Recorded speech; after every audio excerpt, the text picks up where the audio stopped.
submarine people breaking the weather. It's kind of yucky, don't you think? I wish it was snow.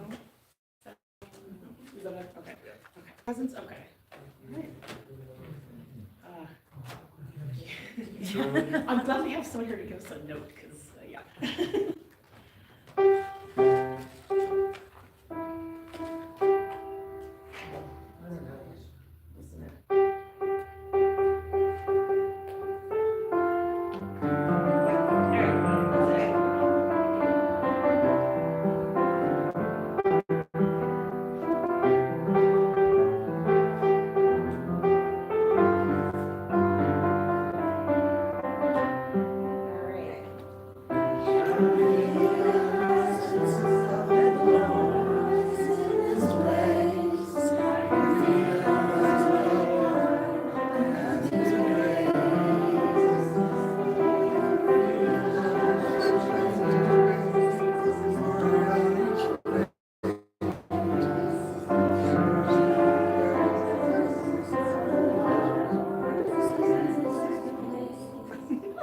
We got it. It's good.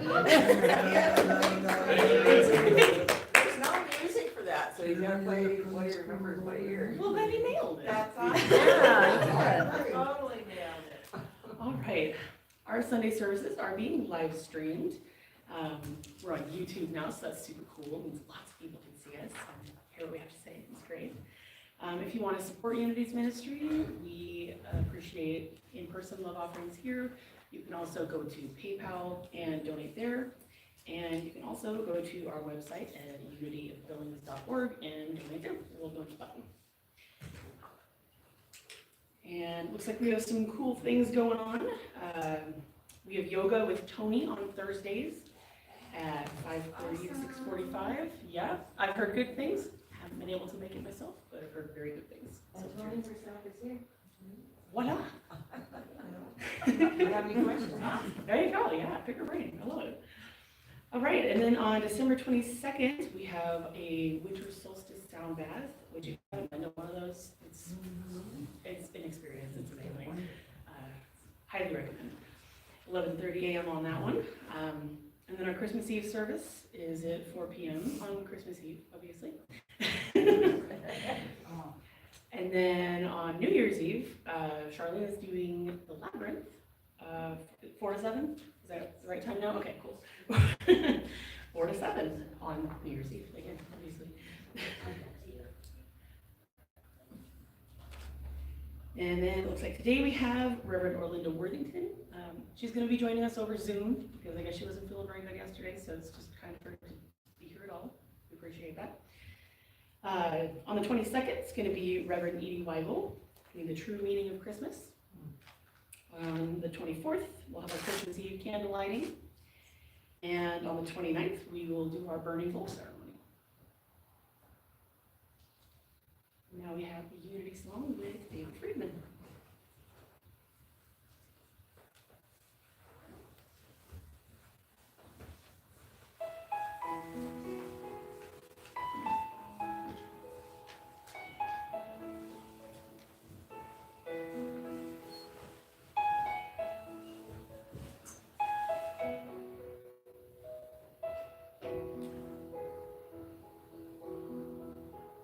Every prayer is answered, every praise is heard, every thought and feeling, every spoken word, what your soul has longed for, what your heart can feel, is already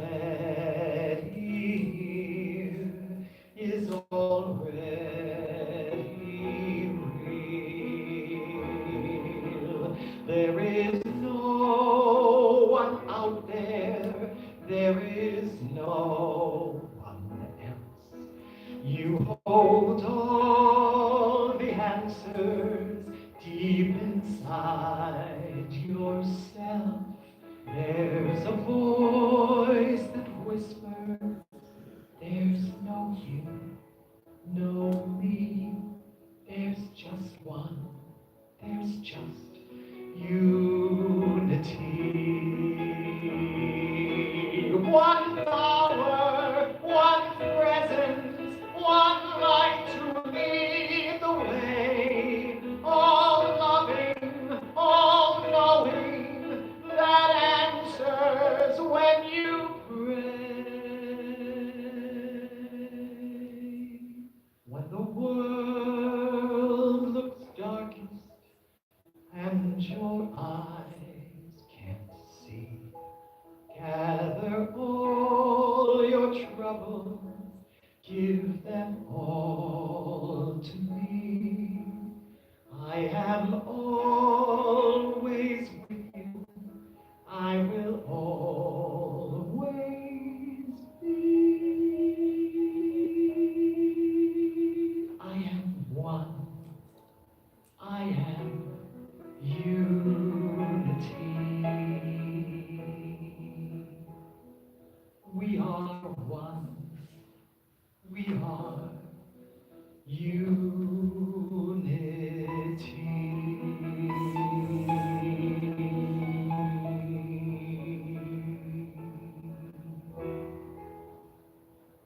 And I just want you to enjoy these fall pictures of Billings because next week You there'll did be that? snow. Oh, no, it's fine. Pictures for that. Oh, well, you know, if you search the internet, you can find all kinds of pictures of Billings, and so you can pick out the best ones for snow. So, there you go, this last week for fall. Because we don't have any right now of our own, I know. Well, I do, but, some of mine are stinking. Alrighty. I'm going to light the Christ candle, which symbolizes the Christ consciousness within and without all of us.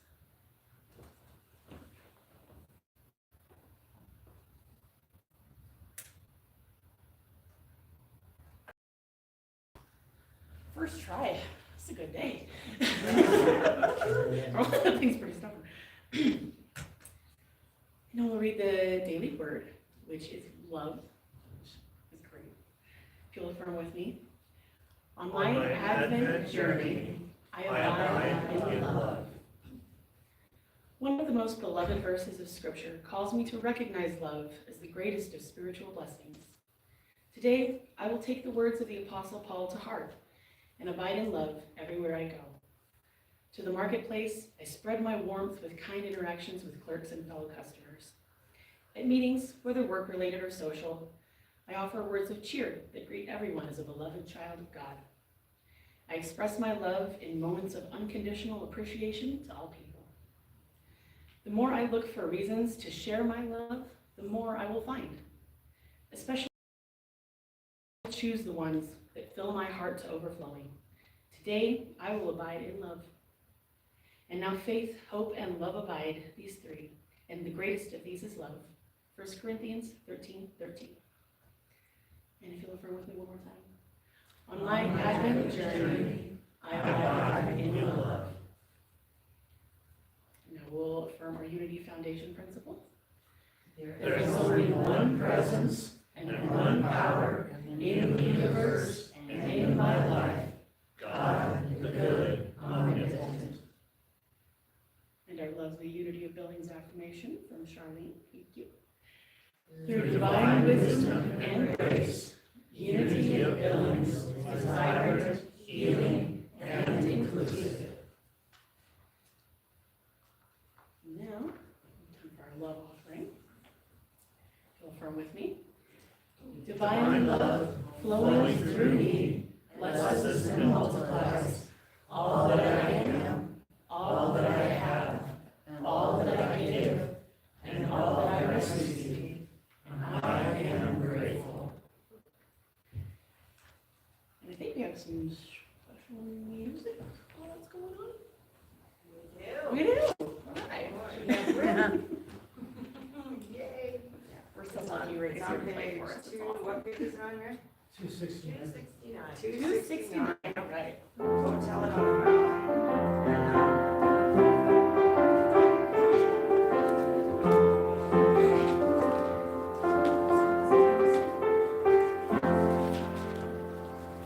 Wait a minute. Let me read this book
nice when we have accompaniment. Yes.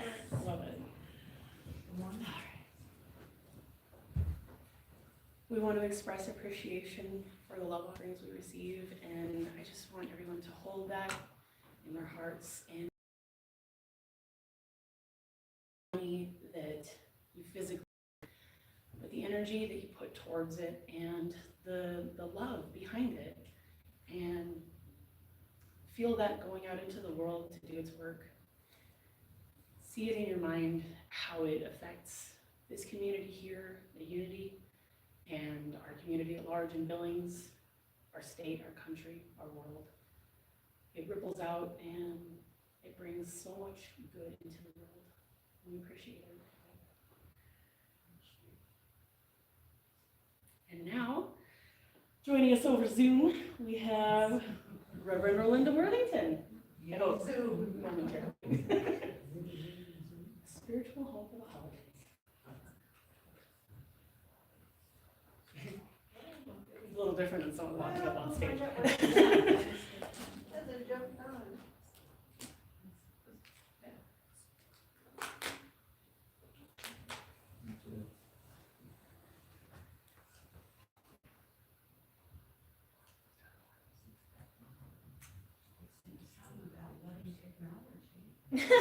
Right?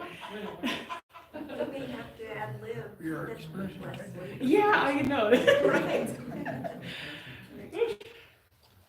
I hope not. I can try, I guess.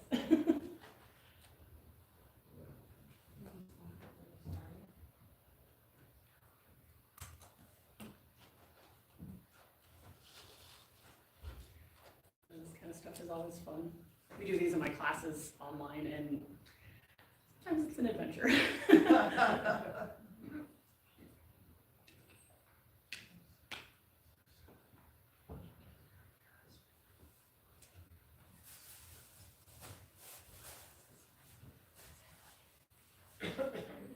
Sing jingle bells. Jingle bells, jingle bells, jingle all the way. Oh, what fun it is to ride when one's open sleigh. Hey, jingle bells, jingle all the way. Oh, what fun it is to ride when one's open sleigh. Hey, o'er the hills we go. La la la la la. I don't know the words. It's on to you now. Jingle bells, jingle all the way. Oh, what fun it is to ride when one's open sleigh. Hey. Jingle bells, All the way. All the time. And when everything works.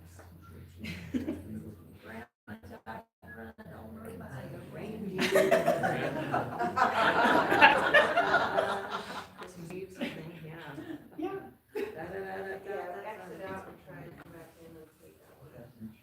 Let's find them 12 days that we have left. Gotta have the telephone this week. Well, yeah. How about, okay, That was so fun. the 12 days of Christmas? Yeah, remember, you were watching last week. They had some. It was like an acapella group. One online and it was hysterical. Okay, we got, All right. sounds like Johnny. Alright. Actually, yes. Alright. Woo. We open that. All right, did it work this time? Are we there? Oh, I did. I was waiting, that I perhaps I was in the wrong Zoom room, so anyway, that was probably operator error on my part. Anyway, thank you all so much for having me and for being willing to have me on Zoom. I was actually literally on my way to Billings yesterday, and I woke up not feeling real well, but I thought I would overcome it, and then I thought better of it. And so I turned around and came home. I figured that it wouldn't be worth bringing something along the way to all of you. So interesting that I'm speaking about home. Actually, now I am home. I hadn't planned to be. So I miss being there with all of you, and thank you so much. And a quick note before we start, those who were going to join me for the Spiritual Living Circle, I did send you a Zoom link, and we could meet that way at 11:45. So if any of you are there and want to join that way, please check your email, or you can contact me for more info. I'm sure you have my know by now, those of us who have been meeting that way. So, well, the singing sounded lovely. I was listening in this morning, so very nice, all of you. Good job. We are moving into the holiday season. Christmas, what, less than 2 weeks away? Can that be right? I guess so. And I wanted to address the topic of home with us this morning. Home for the holidays is a popular phrase time of year. Of course, it's even a song. But sometimes we wonder, where is home? What is home? And what does it mean to me and to all of you? And for many of us, we think of home as the place that we grew up. And mine was in Buffalo, Wyoming, really not that far from Billings. It was a lovely place to grow up. And I still sort of think of it as home, but although I've lived away from Buffalo longer than I lived there. And as I add to the years that I've been away, and the number of people I knew there passed away or moved, and I have no family there any longer, it's beginning to feel less and less like home. And it feels unsettling. I don't know for you, but for me, in a way, not to have a place to call home, especially at the holidays. And that brings me to the proposal of focusing on home within. So if you still live in your hometown or you have a physical place that feels like home, that's terrific, that's great. But I would still invite us to consider our home within, our home with God, whatever your divine source is.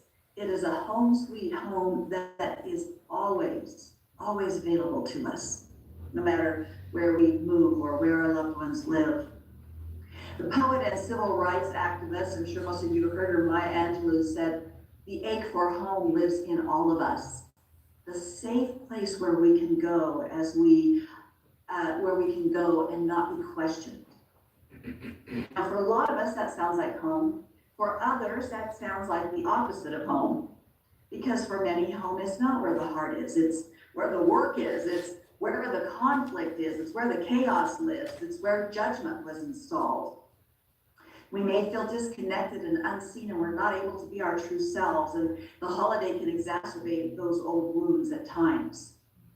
But our home with God, your divine source of choice, your inner knowing, and that intelligence that runs through us, that we know is there, that place, it is always home sweet home, and it is our safe place. It's the home where your heart and your soul reside. There's no place like our spiritual home. I was going to bring my red sandals and click those together, but since I'm not there, you'll have to imagine that. And that's why I feel it's worth contemplating and getting clear and secure about our home within, really not only at this time of year, but any time. So my hope is this morning that we all get in touch with what home means to us, and perhaps the opportunity to evolve or even reinvent home, and especially during this holiday time, there's so much expectation and advertising and images surrounding that warm, happy holiday home, and that may or may not be the case for us. You know, no matter how much personal and spiritual growth I think I've accomplished in my life, when I go to my own physical home or a family member's home for the holidays, I can be reminded where all those things were installed, old grievances, feelings of jealousy or not being valued, or ... you fill in blank. And that could be why spiritual teacher and psychologist Ram Dass famously said, "If you think you are enlightened, go home for Thanksgiving."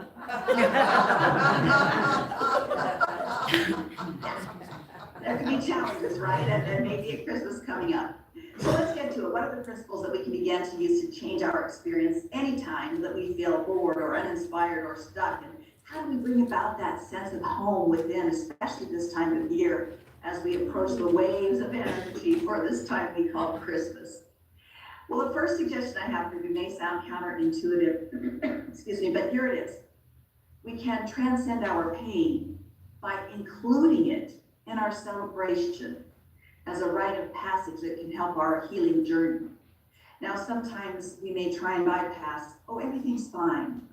Other times we avoid or check out, "I'm not celebrating this year, I'm going to be a hermit."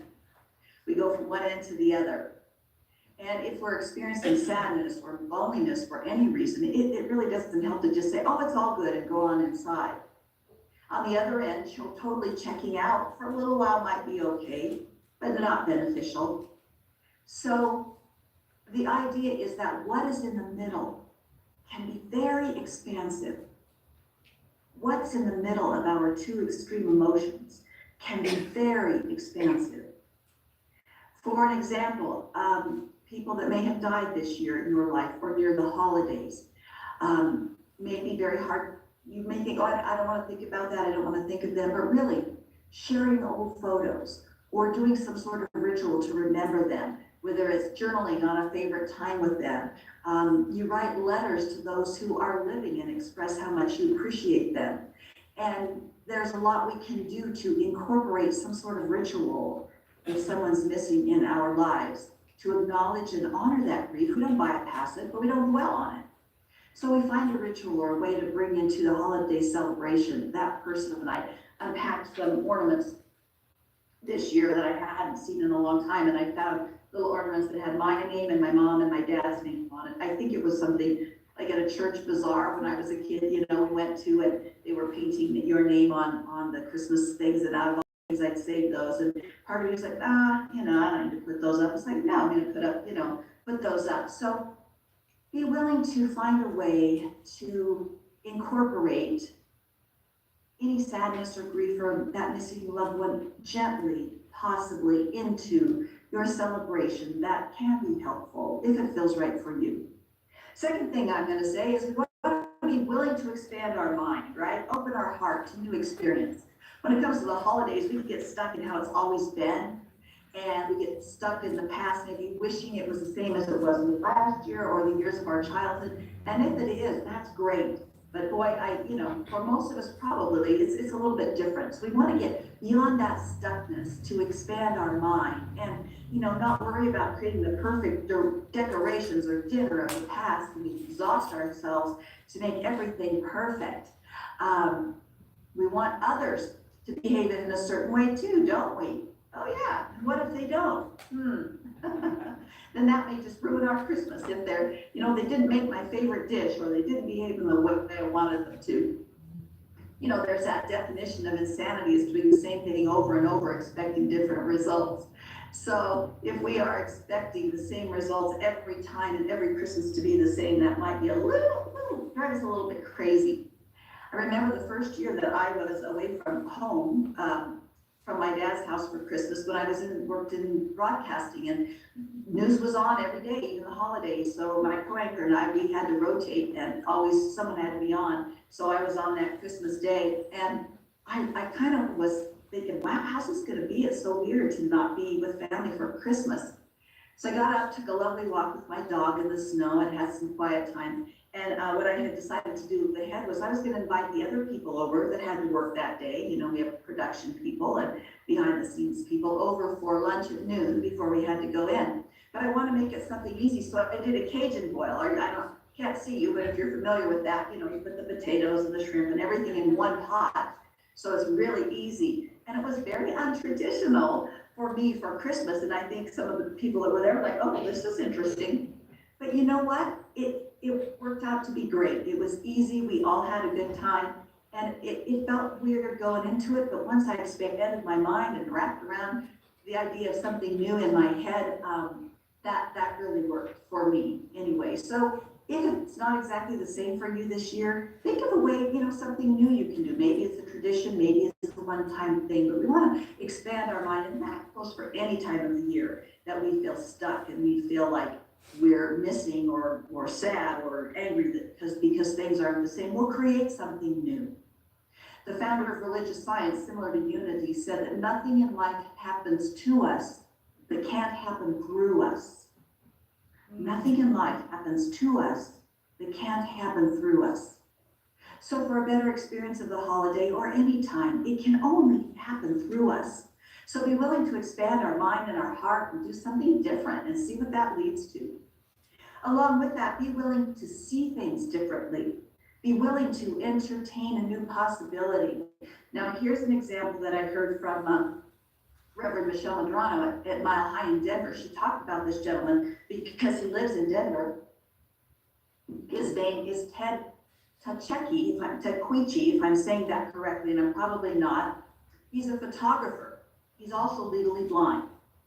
And he calls himself a blind photographer with a big vision. He has degrees in art photography, studio art, communication, and worked as a game producer for Mattel Toys and a lot of others, a very visual occupation. And he had an accident, car accident in 1999, and it left him a no vision in one eye and 5% in another. He says he can see kind of light and dark a little bit, and that's about it. Now, man, that would be devastating for any of us, especially someone who really needs their sight to make their living. And I would imagine a lot of us could just go into a downward spiral. But what he did in the years since, along with his wife and in cooperation with the Contemporary of Art Center in Denver and the Andy Warhol Foundation, is he developed a way for his photographs to be seen by the blind through touch. They developed a process that extracts the texture of an image and it creates a multi-layered print by a 3D printer. So for one example was the Golden Gate Bridge.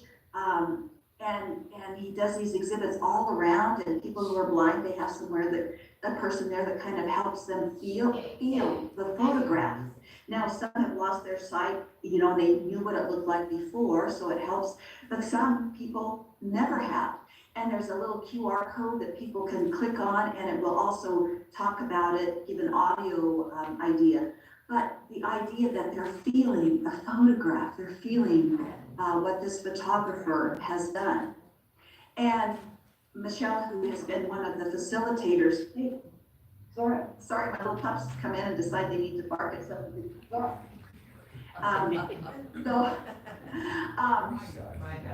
It's expanding our mind. Yeah, expanding our mind in a different way. Now, talk about being willing to see things differently. That is huge. And so he not only, had to change his way of life, but he found a way to still do what he loved. And he says that I truly believe the day I picked up the camera again changed my life. My camera's now become a tool I use on my computer monitor to see what I missed as I walk through life, rather than sitting back and complaining. Wow, talk about not letting your circumstances keep you from doing what you love and what you're passionate about. And alongside that, he speaks about vision loss and he to other groups. And so he doesn't deny it, he doesn't spiritually bypass it, he speaks about it, but he also helps people move through it. And find, a new way of looking at things. So I think his story is really an example of our first 2 points, transcending our pain by recognizing it and not denying it nor dwelling in it, and being willing to see things differently and take an action in our passion, what our heart and our soul love. And so I think that really goes along with a lot of the New Thought teaching and what Unity says. Wayne Dyer, most of you are familiar with him, he says, when you look at things differently, the things you look at change. And I would say when you start to feel differently about things, things can change. And even there are biblical references that mention that. The work of righteousness will be peace, and the effect of righteousness, quietness and confidence forever. So the work of righteousness will be peace, and the effect is quietness and confidence forever. So it's doing and it's creating. Now, next on our list of ways to come home inwardly for the holidays might seem unattainable, but I think you can do it. I'm going to challenge you for this. Reverend Michelle challenged some of us with this last week. It's an invitation to be unbotherable. Refuse to be bothered. Yeah, unbotherable. Now think about this. Wow, it's a good reminder that we really are always in control of how we respond and how we experience things mentally and emotionally. Really might irritate us, that someone burned a favorite holiday dinner, but you know what? I'm not going to be bothered by that. And as I was thinking about that phrase, I thought of, how little kids sometimes will say, you're not the boss of me. I thought, I'm going to say, you can't bother me. Okay, person in traffic who cuts me off, I don't care how hard you try, can't bother me. I am unbotherable. You need a little cape, unbotherable man, unbotherable woman. So it's just kind of a fun little reminder that really it is within us. So are you willing to be unbotherable this holiday season and any time? Might put that in your pocket as something to pull out. And finally, my last idea on our list is to watch a holiday Hallmark movie. Yeah. I give you total permission to sit home and binge on a holiday movie, and here's why. I've watched it from time to time, they're kind of fun, but I've never really applied it to spirituality. But there is a part of us that yearns for a deeper connection and a deeper sense of love and joy and more light to shine through. And we've got to set those intentions. And every holiday movie that you see, have you noticed, it has the exact same theme. And it really spiritually is along those lines. Let me explain. It starts out with a person who's lost their way, right? They've had something bad happen to them in the past. They've had someone break up with them, that's usually the case, right? Or their business has fallen apart, or something bad and sad has happened. They are just, I'm not celebrating Christmas and no one can make me. They're just kind of going through the motions of life. And they go hide away. Usually, of course, it's to like an Italian villa or somewhere, but nonetheless, they don't hide away. Not that there's anything wrong with that. And then they unexpectedly encounter a beautiful, happy holidays celebrator. Maybe like you or me. Or that Italian handsome chef who wants to cook for the American woman, you know. But I'm just saying that's my holiday movie. But there's one person who convinces them. Yeah, so I can't see you, but I'm sure some of you are shaking their head, yeah. And usually it's that what they call the meet cute, you know, somebody bumps into somebody on the street and spills all their groceries, and it's like, oh, let me help you, and then they look up and they gaze into each other's eyes, you know, and there's a spark. But they run into someone who convinces them that they could possibly change their way and see things differently. And they go through a series of showing them things to do or ways to make a holiday happy, and then voila! This grinchy, scroungy person, Scroogey person, excuse me, finds an opening in their heart. And just like Grinch, their heart grows and grows. And they have an opening where they see things differently, or they have a beautiful holiday experience. They fall in love, or whatever the scenario might be. But before that happens, now have you noticed, I used to start making a list of all the movies that, well, I'll get to that. What happens is the person runs away. They get scared. They get afraid of being hurt again. And they flee. Usually it's on an airplane or a train. And usually the person runs after them. And you can always tell the age of a movie because someone's running through security and they get to the person right at the gate before they get on the plane and say, no, don't go, I love you, or stay. Nowadays, if somebody did that, security would have them flat on before they ever got to the gate. So that kind of squelches that. But I don't know if you've noticed in those types of romantic comedies, they're always running away at the end, and usually, or they're trying to get through, and the person's trying to get through traffic, and they get stuck, and they start running down the street. All of a sudden, they're at the airport, and there they are. Life is good again. But there's always that part where we get scared of a new way of life. We get scared of being hurt again. And the person that runs after them, or doesn't really have to be a physical person, right? All of a sudden, that presence of God comes and says, wait a minute. This feels like what you truly want, and embrace it. Let's not be afraid of something new. Let's give this a try. And so that exact same formula, I think, for holiday movies can play out in our life. You know, for better or worse, something bad happens, we might mope around and feel sorry for ourselves, or we vow to never love again, or we're never going to paint again, or we're never going to write again, or whatever it is. And we run into an inspiring person. It might be a person, or it might be getting quiet, and we run into that inspiration in our mind, that inspiration from the divine that says, you know what? I don't need this thing that I thought I needed to be happy. You know, in the movies, it's usually they don't need their $1 million mansion to live in, right? They're happy in the little cottage with the person they love. They choose a simpler life, but they don't need the pressure of a big city work or whatever it is. It's like, wait a minute, do I really need that thing that I'm coveting so much, or that's causing me so much angst?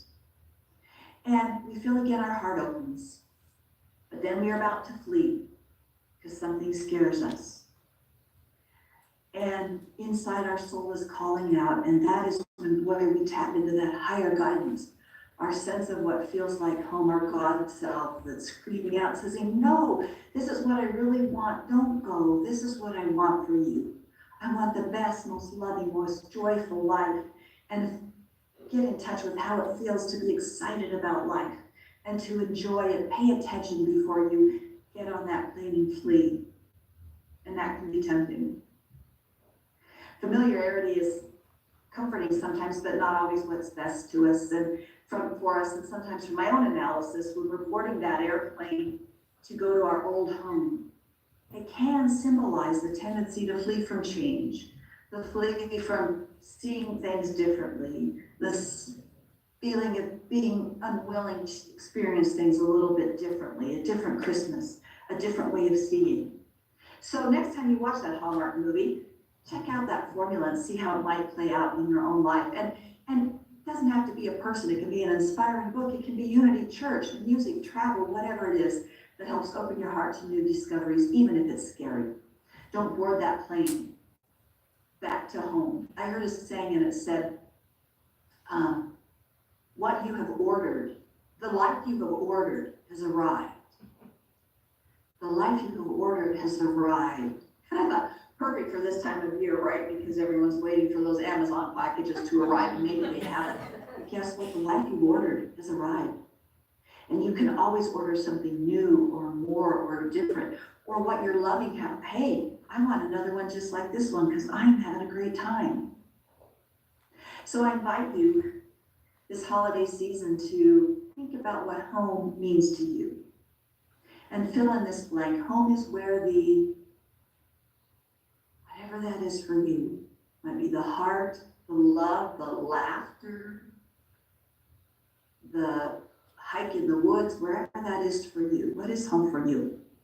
And if you don't like or you don't know the answer, it's okay. Just maybe it's time to reinvent it. So as we get ready to move into your next event here of singing at church, I would just recap and remind you to do the best to include your grief or any pain into your celebration by a ritual or recognizing something or someone, the blessing that it brought to your life, and don't dwell on it. Let it go, acknowledge it, and say thank you.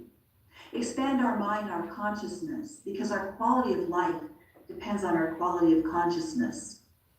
Be willing to see things differently. Remember that photographer who now sees and creates a picture through touch. Become unbotherable.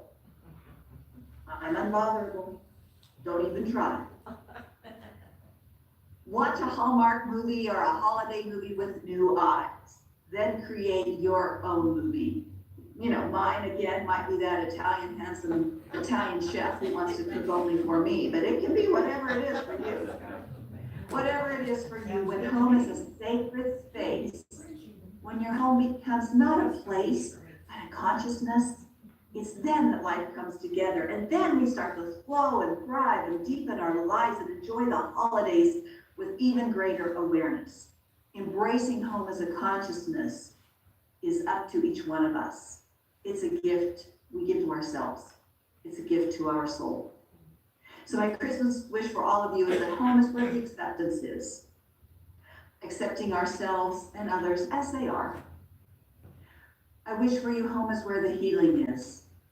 Can be some hard work to release every person that you have grievance with, but it's a great thing to do, especially this time of year. I wish for you that home is where the blessings are, and that home is where the soul is. There really is only one subject worth our attention, and that is the recognition of the spiritual side of our world. And home is really not complete until it's become a sanctuary where our soul can live and breathe and thrive. So let's move this into a brief prayer, and then I will turn it over to those of you at Unity. So as we relax fully into our breathing, into the joy of being with this community, we say inwardly and silently to ourselves, if it fits for you, I am home. I am home. I am home. I am home, and as I come home, I know that I am safe. I know that I live in the sanctuary of God's divine beingness. And in this home, I know that what comes forth is love of self, love of family, love of my life and my world, love of an awareness of the possibilities of the now and the future. I affirm and I know right now there is no space for grievance in my home. There is no more space for belittlement or hurt in my home. My spiritual home, any hurt that comes forth is released. The best of who I am comes forth in this consciousness of home. By coming home to myself, I am the presence of home for others. May this consciousness of spiritual home return to express as God's presence in my life. May I return there again and again for wisdom and joy, that deep and profound love that is the truth of who I am. The only truth there has ever been, the only truth there will ever be, is within. I am home. I am home. I am home.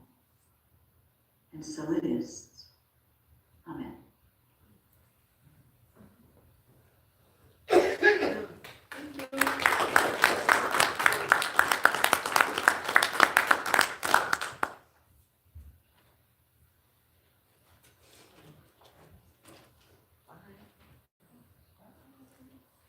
Thanks, Orlinda. Thank you.